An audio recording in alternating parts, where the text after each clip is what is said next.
بچوں کی پیاری سی مونا آپی بیٹھی ہوئی ہیں وہاں پہ، اور جیسے کہ آپ جانتے ہیں ہمارے ملک کی ایک بہترین آرٹسٹ ہیں، بہترین اداکارہ ہیں اور ایک بہترین انسان بھی ہیں، میمونہ قدوس۔ اوور ٹو یو میری جان۔ السلام علیکم پیارے بچوں، کیسے ہیں آپ سب؟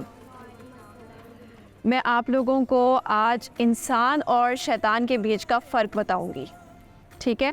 اور اس کے لیے میں آپ کو 2 کہانیاں سناؤں گی۔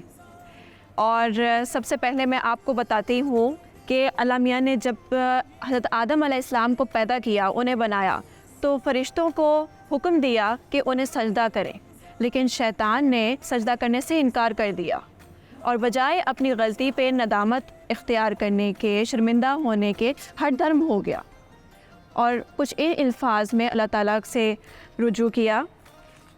اس نے کہا، میں اس سے بہتر ہوں، تو نے مجھے آگ سے بنایا اور تو نے اسے مٹی سے بنایا، یعنی کہ اس نے تکبر کیا۔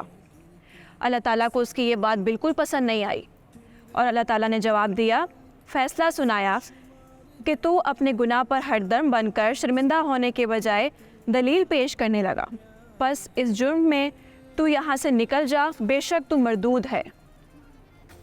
تو یعنی کہ شیطان کا کام ہے تکبر کرنا اور انسان میں عاجزی ہوتی ہے۔ انسان اور شیطان کے بیچ کا یہی فرق ہے کہ انسان عاجزی اختیار کر لیتا ہے اور شیطان ہٹ دھرم ہو جاتا ہے، تکبر اختیار کرتا ہے۔